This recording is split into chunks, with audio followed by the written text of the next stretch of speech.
Queridos, a mensagem desta manhã é dirigida aos vossos corações, mas também é dirigida às vossas mentes.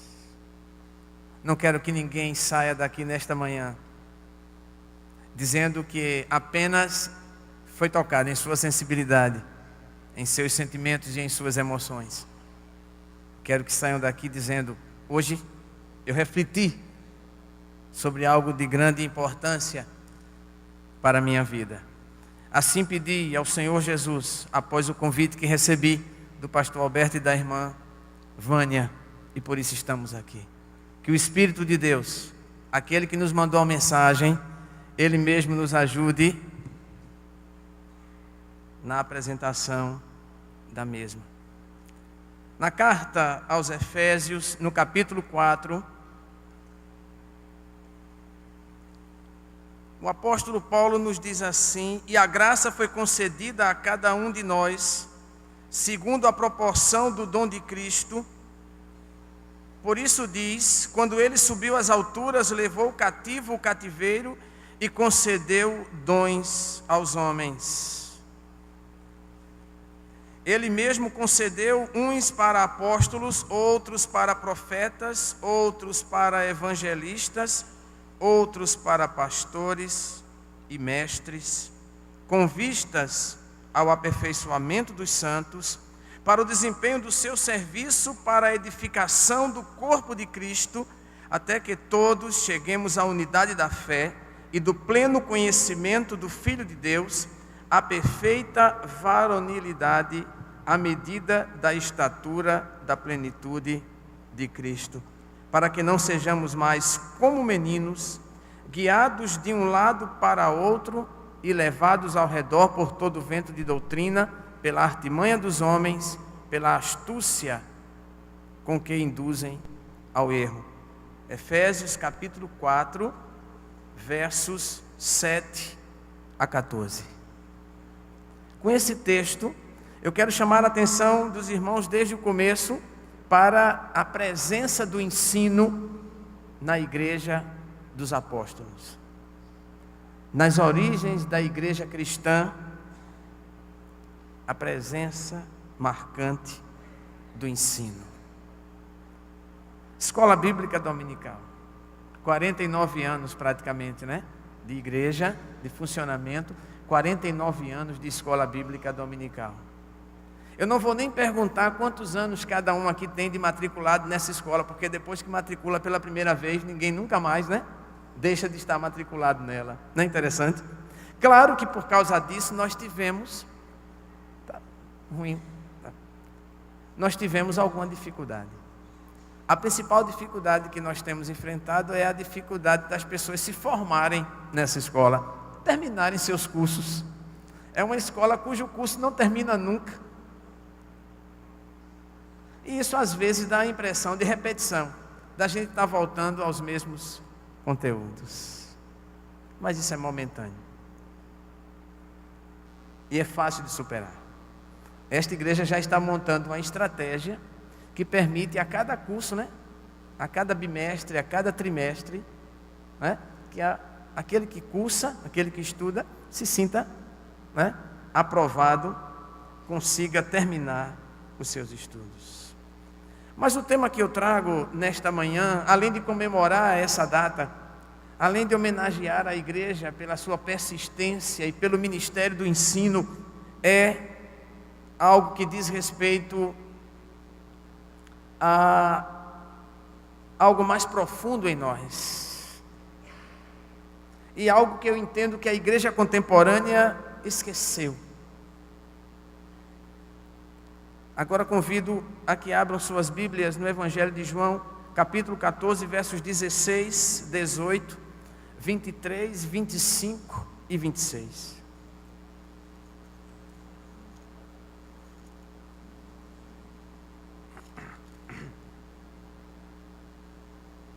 Palavras do Senhor Jesus no Evangelho diz assim: eu rogarei ao Pai, e Ele vos dará outro Consolador. A melhor tradução para consolador é companheiro. Então pode ler, outro companheiro. A fim de que esteja para sempre convosco o Espírito da verdade, que o mundo não pode receber, porque não o pode ver, nem o conhece. Vós o conheceis, porque ele habita convosco e estará em vós. Aqui já chamo a atenção para os dois verbos. Ele habita convosco e ele estará em vós, mostrando a profunda identidade entre Cristo e o Espírito. Nota? Ele fala daquele que virá como se já estivesse, e ele fala de si mesmo como aquele que ainda há de vir. A identidade entre o Espírito e Cristo. Assim diz o Senhor: e o Espírito da verdade, que o mundo não pode receber, porque não o vê nem o conhece. Vós o conheceis, porque ele habita convosco e estará em vós. Não vos deixarei órfãos, voltarei para vós.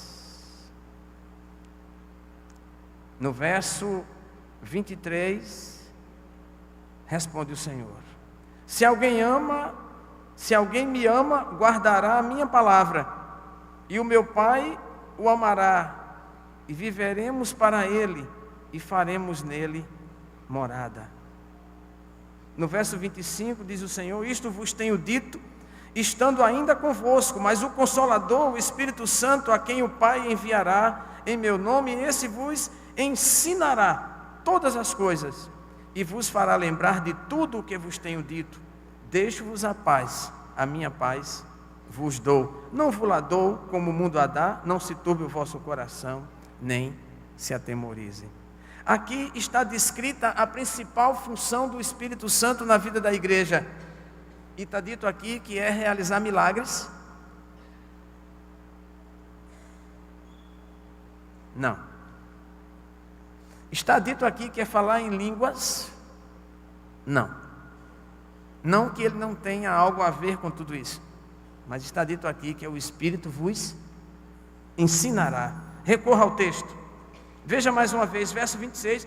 O companheiro, o Consolador, o Espírito Santo, a quem o Pai enviará em meu nome, esse vos ensinará todas as coisas e vos fará lembrar de tudo o que vos tenho dito. O Espírito ensina. A pergunta é: o que a escola bíblica dominical tem a ver com isto? Esse é o tema. Oremos. Senhor amado, nosso Pai, rogamos que o Senhor nos ensine pelo seu Espírito nesta manhã. Que os nossos corações estejam abertos, que a sua palavra encontre bom efeito em nossas vidas, que ela possa exercer em nós todos os efeitos, todas as funções, pelo Espírito do Senhor, para que saiamos daqui nesta manhã edificados, instruídos e inspirados pela palavra e pelo poder do Espírito.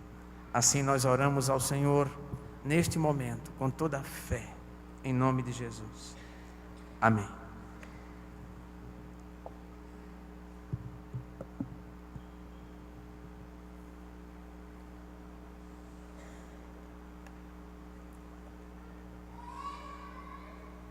Falamos dessa forma de uma necessária renovação, está difícil, né? De uma necessária renovação da igreja contemporânea. Mas a palavra renovação entre nós já não tem uma boa história, né? Porque ela se associa a processos que levaram à divisão da igreja, a muito sofrimento, a muita tristeza, famílias que se dividiram, metade foi para um lado, metade foi para outro. Nós precisamos superar isso e voltar a usar a palavra renovação nos termos que eles são adequados, no sentido que ele é adequado. E o que estamos falando quando pensamos numa renovação necessária à igreja no nosso tempo? Essa renovação ela é necessária para corrigir uma renovação que enfraqueceu o espírito.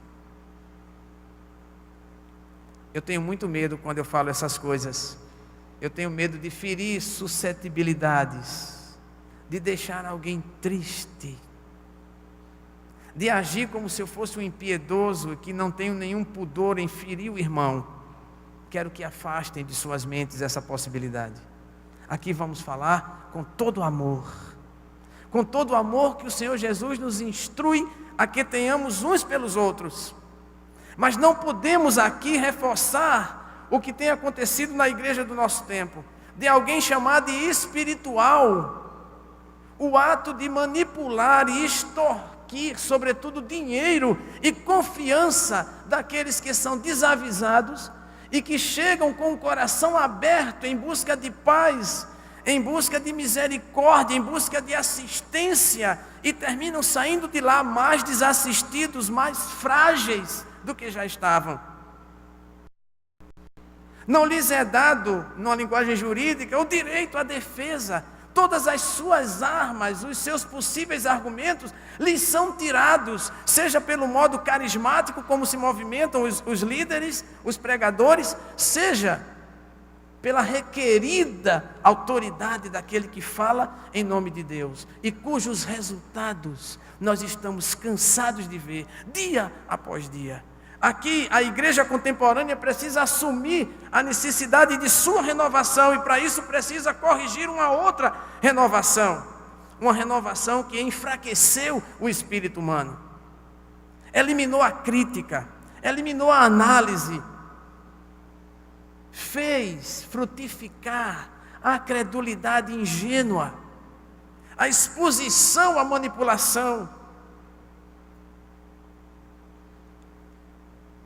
mistificou a experiência com Deus e perdeu a dimensão histórica. Seria necessário algum tempo para explicarmos cada uma dessas coisas, mas podemos dizer de modo resumido que a mistificação da experiência com Deus é tratá-la somente no nível emocional e deixá-la intocada de qualquer análise. Eu me lembro que quando eu estudava no seminário, nós brincávamos que lá existiam naquela rua os 3 S's. Não sei se o pastor Alberto também passou por essa experiência. E o primeiro S era o S do SEC, o segundo S era o S do nosso seminário, e o terceiro S era um sanatório. E eu me lembro de um colega muito brincalhão que dizia assim: mas nós temos crentes em todos eles. Há uma igrejinha no SEC, uma outra igrejinha nesse seminário e uma outra igrejinha no sanatório.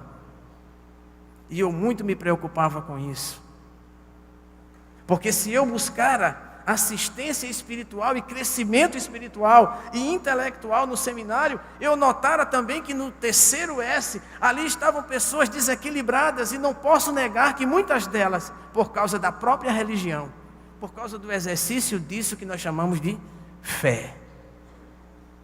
E não é de espantar que na igreja cristã nos primeiros séculos, algo de essencial e muito bem visto e muito bem quisto era o ensino. E não é de estranhar também que isso tenha diminuído ou praticamente sumido, e vamos falar disso daqui a pouco. Ainda falando da igreja contemporânea, precisamos dizer o que significa então, para além da mistificação da experiência com Deus e sua emocionalização extremada, a perda da dimensão histórica. Cada vez mais a igreja tem se comportado como se cuidar da sociedade fosse apenas dever do Estado. O que nós chamamos de obra social não tem no contexto da igreja, eu arrisco dizer, 10% do valor que é dado ao culto. Eu me lembro de uma madrugada dessas na cidade do Recife, que eu me acordei às 4 da manhã procurando meu filho em casa e não o encontrei. Cadê ele?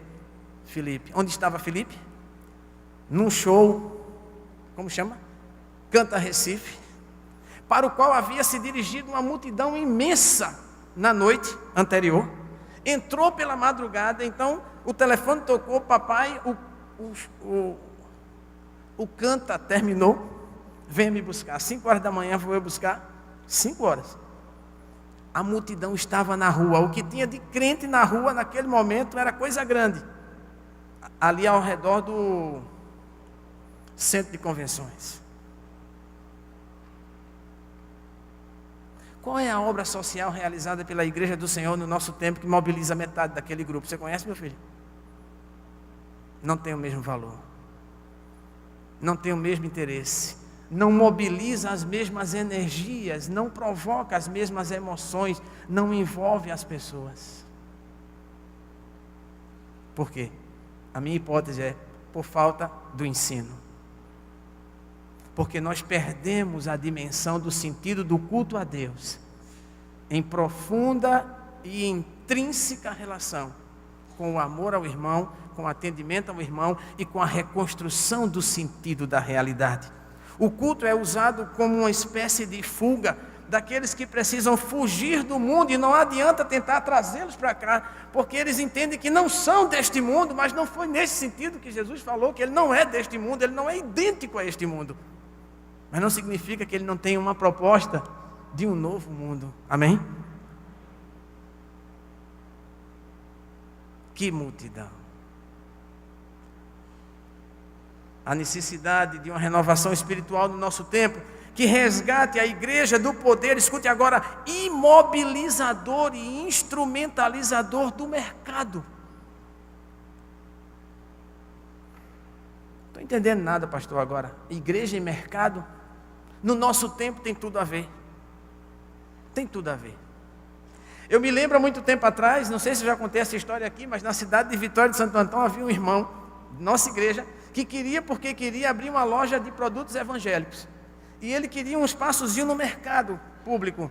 E ninguém queria alugar para ele. E o primeiro que perdeu a noção, alugou, com 2 semanas recebeu o estabelecimento de volta. Por quê? Não tinha como manter um estabelecimento para vender produtos evangélicos há 30 anos atrás, 40 anos atrás. Hoje em dia, se deixar, tem uma ala inteira de galerias e shoppings somente destinadas a produtos evangélicos. Existe aí uma relação que nós precisamos interpretar. Esta relação tem tudo a ver com o modo como os que se dizem evangélicos, e portanto nós também juntos nesse mesmo grupo, aceitamos que sejamos vistos pela sociedade. E há produtos específicos que nós consumimos. Isso vai de véu a água benta, óleo bento. Isso vai da música até o boneco. O boneco, o mascote. Um cantor famoso, evangélico, lançou o seu próprio mascote. E é vendido como um produto evangélico. Nós nos permitimos, agora temos que entender o que significa isso. Sabe quando nós vamos entender o que significa isso? Se não estudarmos, se não for através do ensino, nunca vamos entender o que aconteceu conosco. E sabe com o que isso se conjuga muito bem? Com uma coisa chamada de lei do menor esforço. Vou para a igreja, o pastor me diz o que eu quero saber, praticamente não preciso pesquisar, também se eu pesquiso na internet aquelas pílulazinhas já prontas, que eu só faço engolir, aqueles pequenos textos que se brincar eu transformo logo em slide e já projeto, já é minha pregação.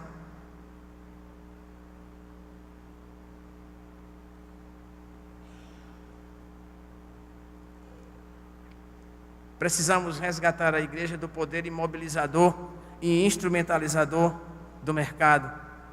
O mercado usa a igreja. Não tem respeito pela igreja. Usa a igreja. Vê nela um conjunto de consumidores. E vê nos seus líderes os principais comerciantes. E chegamos no ponto que o comércio já não se esconde mais. Já é em público.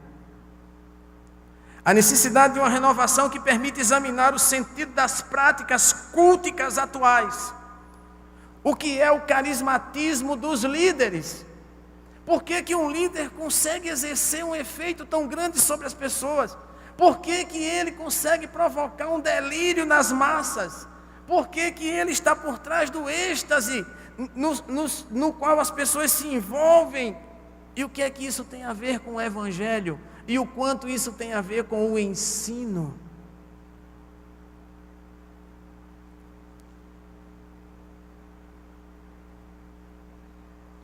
Me lembro também de uma conversa de seminário, uma conversa antiga que eu tive com um colega.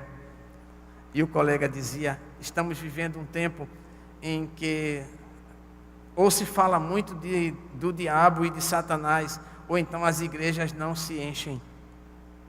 E eu achei aquilo incrível, porque teria sido, desculpe a expressão, um grande vacilo do diabo permitir que com o uso do seu nome as igrejas se enchessem. Como assim? O diabo colaborando com a obra do Senhor? Bom, para não dizer nada ao contrário, eu vou dizer assim: se ele está tão presente na obra do Senhor, é preciso analisar o que é que está acontecendo com a obra do Senhor.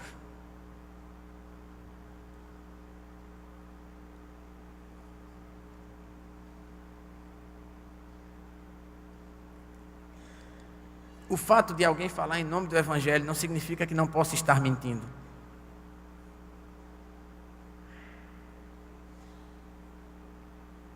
Não se pode acreditar simplesmente porque alguém pronuncia o nome de Cristo. A igreja do Senhor antiga não se deixou enganar dessa forma. Jamais permitiu que alguém, pelo simples fato de usar o nome do Senhor, fosse visto como tendo autoridade sobre a igreja. Examinar as práticas culticas, o carismatismo dos líderes, o show do Espírito, para não dizer show da fé, da crença, da igreja.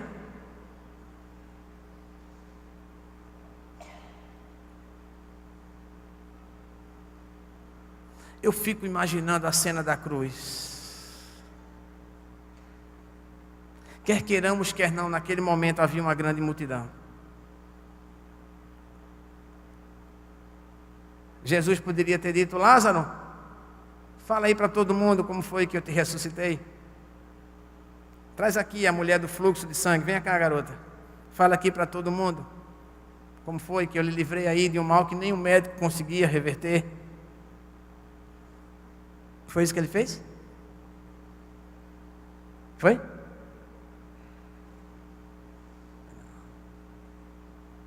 Por quê? Porque Jesus sabia que o show é vazio, só tem aparência, não tem profundidade. Mas tem uma coisa interessante no show, sabe o que é? Vicia. Vicia. Conheço gente que não acredita em nada do que acontece em muitas igrejas chamadas neopentecostais, mas não perde o programinha da expulsão de demônios. Não perde o programinha em que alguém conta uma cura. Sabe por quê? Porque acha legal, acha bacana ver como as coisas estão acontecendo por aí. Sabe o que é isso? É a falta de aprofundamento no ensino. Não tem capacidade de analisar, fica apenas a contemplar.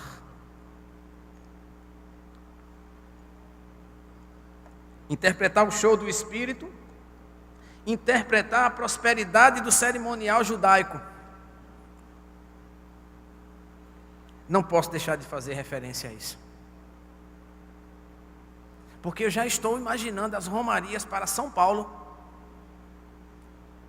para que multidões tenham a oportunidade única de entrarem no templo de Salomão, não é isso?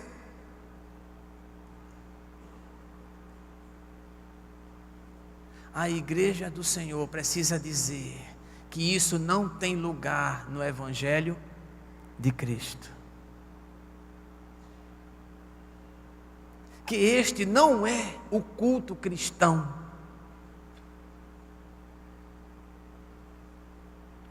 E que nós não vamos contribuir para essa ideia. Mas para isso é preciso estudar, é preciso compreender.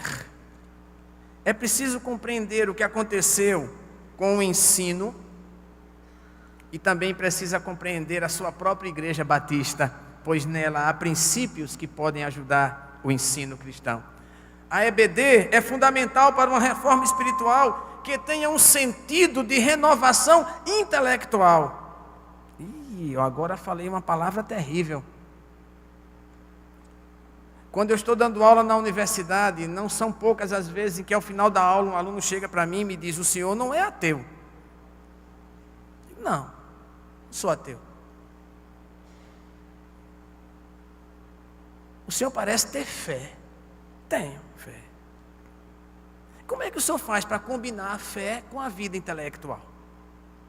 Essa é a pergunta. Porque nós aprendemos uma ideia da vida intelectual que anula a fé. E por outro lado, aprendemos uma ideia da fé que anula a vida intelectual. Equívoco. Por isso eu não tenho medo de dizer, trata-se de fazermos uma renovação intelectual. Mas o intelecto é parte do Espírito. É uma obra do Espírito. O Espírito é quem ensina. Faça uma análise de suas orações. Eu os desafio. Quantas vezes nós pedimos em oração que o Espírito de Deus nos ensine? Na maioria das vezes pedimos que Ele nos cure, que Ele resolva os nossos problemas, que Ele nos alimente.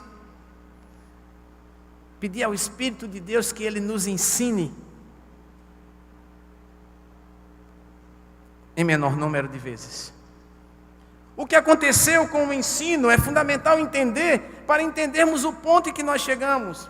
O ensino na igreja do Senhor passou por 2 ciclos de declínio. O primeiro ciclo de declínio é ali por volta do 2º, 3º século, quando a igreja começou a se expandir junto aos gentios e no Império Romano. E ao contrário da prática do ensino se ampliar, ela diminuiu. Ela era ampla no seio da igreja, quando a igreja deu continuidade aos cultos que já existiam nas sinagogas, que era fundamentalmente centrado no ensino. Mas aí a igreja, quando abrangeu os gentios, começou a declinar no ensino. Por quê? Por 2 ou 3 razões que eu vou dizer rapidamente. Primeiro, por causa do batismo infantil. Não precisava estudar para ser batizado, já era batizado, então já era cristão. Estudar depois do batismo. Segundo, porque a conversão se tornou uma espécie de ato político. Sobretudo a partir do 4º século, quando os povos não romanos, chamados pelos romanos de bárbaros, começaram a ser abrangidos, encontrados pela igreja, alcançados pela igreja. E aí quando um líder bárbaro se convertia, todo o povo bárbaro se convertia. O batismo era em massa, para os irmãos terem ideia. Batizava-se assim, pegava-se um ramo, um galho de árvore, na água aí. Cristãos. Como assim? Deu no que deu, né? Foi preciso o quê? Uma reação. Mas antes de eu falar da reação, eu vou dizer o que acontece além disso. O ensino foi restringido. Ele entrou em reclusão, ele ficou restrito aos clérigos. Esses estudavam a Bíblia e a teologia nos mosteiros. Somente eles. E olhe lá. Isso demorou quase 800 anos. E aí veio a reforma protestante como uma reação ao resultado terrível. Mas qual é o segundo ciclo? Esse eu chamo de ciclo contemporâneo, é o nosso. E ele tem a ver com essa espetacularização do ministério cristão. À medida em que o espetáculo foi tomando conta, o ensino foi sendo dispensado. Veja, mas isso não foi por causa da lei de Newton não, viu? Qual é a lei de Newton? 2 corpos não podem ocupar o mesmo lugar no espaço ao mesmo tempo. Foi nada, foi de propósito. Não foi porque a igreja ficou numa opção entre o culto do espetáculo e o ensino. Não, foi por outra razão. Foi de propósito, porque o ensino é perigoso para o culto do espetáculo. Quanto mais eu estudo, mais eu desconfio do que está sendo feito. Mais eu questiono o que está sendo feito. Melhor eu compreendo o que está sendo feito. Compreendo tanto do sentido dado pelas Escrituras, quanto do ponto de vista psicológico, social, econômico. Eu digo, aí tem mais coisa do que está sendo apresentado. Logo eu desperto. E esse despertar é obra de quem? Do Espírito. Só que isso foi afastado. O ciclo contemporâneo de declínio do ensino tem a ver com essa espetacularização do ministério cristão e com a incapacidade comunicativa da igreja. Eu já estou cansado de ir para reuniões de intelectuais, religiosos, teólogos, em que lá eu escuto que a Europa entrou em declínio porque a igreja se contaminou com o modernismo teológico. Desde Calvino, que a igreja parou de dar resposta às questões do seu tempo e quis andar de costas para o tempo, tentando reinventar, reviver a igreja primitiva. Somente agora nós descobrimos que não é possível. O máximo que isso provoca é comportamentos excêntricos e fragilização do espírito para fim de manipulação. Aos meus 17 anos eu enfrentei uma parada muito dura, desculpe a linguagem, na universidade. Tentando evangelizar um colega, ele me diz: eu sou ateu. Poxa vida, eu tinha 17 anos, o camarada tinha uns 18, se tinha muito. Ateu, eu logo fiz aquela pergunta fundamental para iniciar o diálogo. Viu ali, ó, desde quando? Eu pensei, a vantagem está comigo. Veja se não. Ele foi no mínimo católico. Se ele já foi protestante, já tomou uma decisão uma vez na vida. Isso ele deve ter feito por volta dos 14 anos no mínimo. Até ali ele acreditava em Deus. Digo, agora fazendo a conta eu estou na vantagem, vamos ver. Ele disse há pouco tempo. Pouco tempo. Como assim? Ele disse até o dia em que o pastor e Deus mataram minha mãe. Se um pastor assassino, fiquei, né? Estou na vantagem. Quanto a Deus a gente vai ver como é que fica. De repente ele me disse, foi o seguinte: minha mãe apareceu com um ferimento no pé. Chegou na igreja, o pastor disse: vamos orar, isso vai ser curado. O ferimento piorou, ela procurou o médico disse: precisa controlar o diabetes. O ferimento continuou piorando, ela teve que amputar um dedo. Quando ela amputou o dedo, que voltou na igreja mancando, o pastor disse: não teve fé, e se continuar assim vai morrer. A irmã tomou isso para si e disse: não, fé eu tenho. E rejeitou dali em diante qualquer tratamento. Qual foi a conclusão? Óbito. Conclusão do meu colega: Deus e o pastor mataram minha mãe. Sabe o que eu tive que dizer a ele? Concordo com você. Esse Deus e esse pastor contribuíram para a morte da sua mãe. Talvez esse Deus não seja o meu e esse pastor não seja o meu, e eu quero te apresentar um.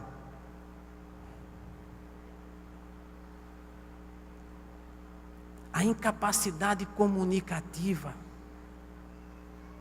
não pode voltar as costas para o que está acontecendo. E por último, uma mistificação da experiência. E o que eu chamo de reação a isso é uma renovação intelectual, produzida inclusive pela igreja através da EBD. Quais são os desafios contemporâneos, então? A educação cristã. Apresentar o Deus da graça universal. Isso dói muito. Isso dói muito. Primeiro, livrar Deus de uma situação muito incômoda na qual ele foi colocado, que ele parece muito querido, amado e desejado por aqueles que se sentem prósperos, saudáveis e felizes, mas ao mesmo tempo ele é visto por aqueles que se sentem abandonados, sem oportunidade e excluídos, como um Deus que está demorando muito a atender, como um Deus que não olha para certas pessoas, ou pior, como um Deus que escolheu alguns e eu tenho que me conformar que talvez Ele não tenha me escolhido. O Deus da graça universal precisa ser resgatado e é urgente. Não é somente no nível micro-relacional, irmão Tarek, não. É no nível internacional também. Há muitas nações que colocam o nosso Deus contra o Deus deles, porque não enxergam o nosso Deus como o Deus da graça universal, porque em nome do nosso Deus foi feito muita coisa que destruiu a vida deles, que infernizou a vida deles, que os colocou em descrença, em desordem, que só mostrou interesse pelos seus bens. O processo de colonização do qual o Brasil foi vítima, e também os povos indígenas americanos, continuou depois e continua até os nossos dias, através de muitos meios. E Deus é o nome central da cultura, da experiência histórica que nós temos, não tem como separar.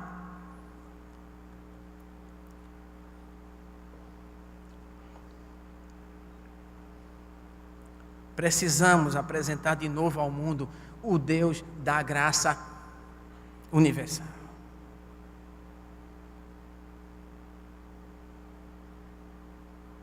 Nós estamos abismados com aquilo que os muçulmanos estão fazendo. Uma facção específica deles. Da forma como eles atuam. Nós estamos abismados. Não é verdade? Se olharmos um pouquinho para trás na nossa história, nós, há aproximadamente 1000 anos atrás, empunhamos a espada da mesma maneira para retomar a Terra Santa e tudo quanto mais tivesse na frente e pudesse se tornar propriedade dos cristãos no caminho que liga a Itália ou Roma ao Oriente. Chamou-se Cruzadas.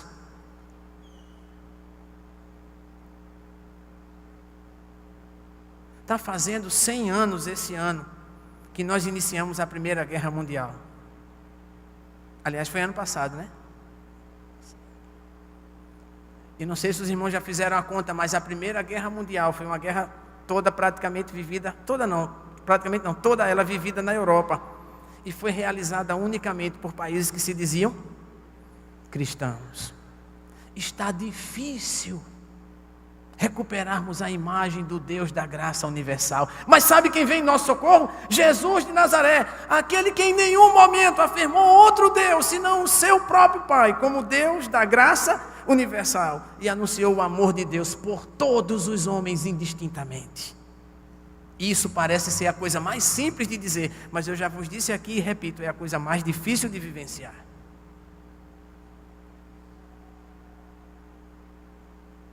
Saber que o mesmo Deus quer que os homens se alimentem igualmente, que eles sejam protegidos igualmente, que eles sejam amados igualmente, que eles sejam assistidos igualmente, que eles tenham igualmente acesso à cultura, que todos eles tenham o mesmo direito, todos eles sejam vistos como belos e virtuosos. Isso se chama dignidade. Tem jeito não. O Deus da tribo brota assim e cada um diga: é o meu contra o seu.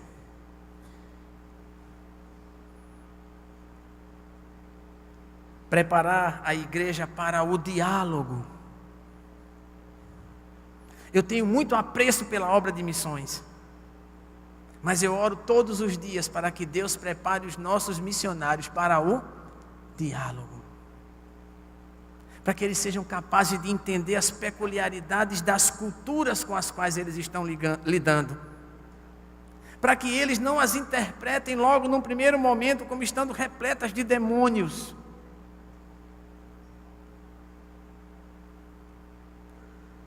Eu ainda vivenciei o tempo em que em alguma igreja evangélica se considerou os cultos vivenciados entre os índios no Brasil como obra do demônio. E olha que eu não sou tão velho assim. Preparar para o diálogo, ser capaz de olhar no olho do outro e primeiramente amá-lo, em seguida tentar compreender as razões que o levam a tais atitudes e só depois disso o Deus da graça universal. E não por uma doutrina que quer que o outro diga simplesmente: eu quero a Cristo, eu levanto minha mão, está tudo resolvido, você agora é meu irmão. Como assim?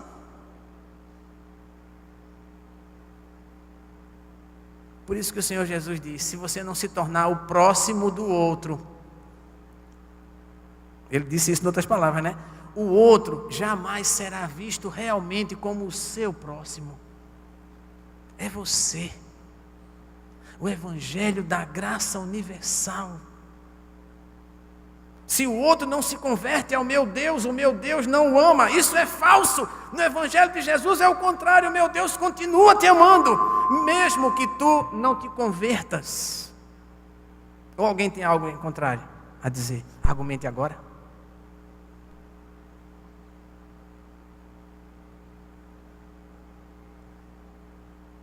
A igreja contemporânea e a escola bíblica dominical precisa preparar-se para o diálogo.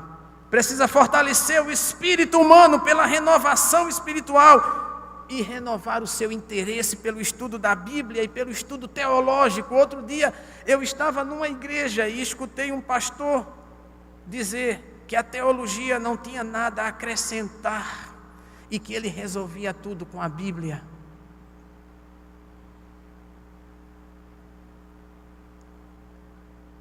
Ser teólogo, irmão Eliel, não é uma profissão, é uma prática.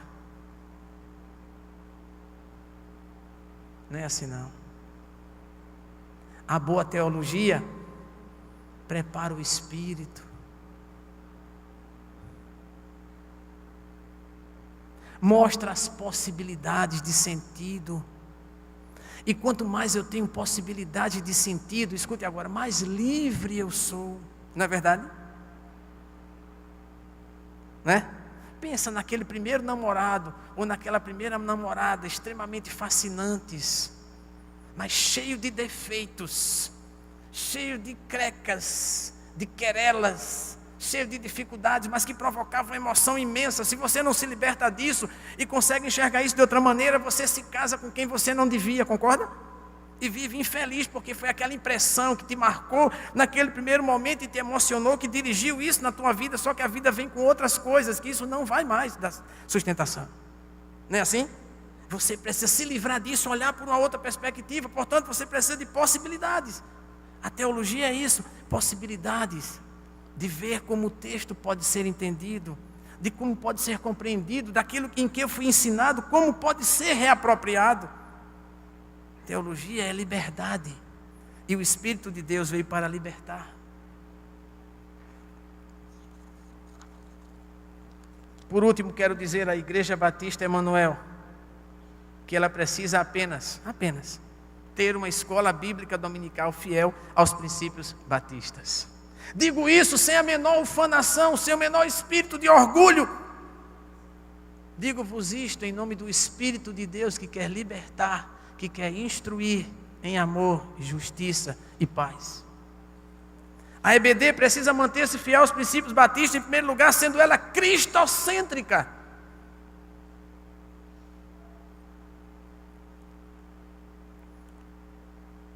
Que tipo de mestre foi Jesus de Nazaré? Só porque ele foi chamado no Novo Testamento de Rabi, não significa que ele foi um mestre oficial. Ele não foi um mestre reconhecido pela sinagoga. Jesus foi um mestre avulso. Jesus foi um mestre popular.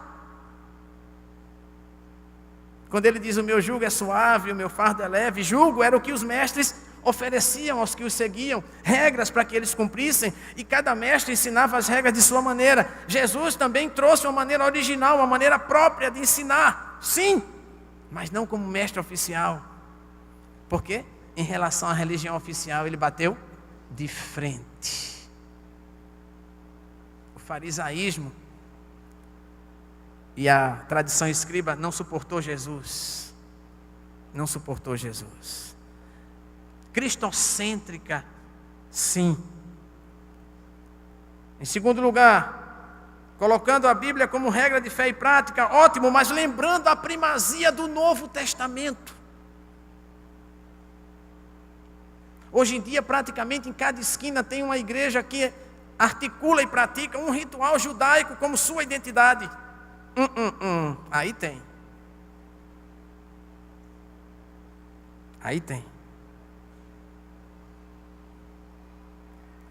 Minha filha voltou de uma reunião numa determinada igreja, cujo nome não vou dizer agora, e ela disse que por pouco não caiu no chão, por pouco não foi coberta por um véu, por pouco não lhe cortaram um pedaço do cabelo para colocar no altar. E olha que esse cabelo dessa menina é caro, porque é o shampoo que...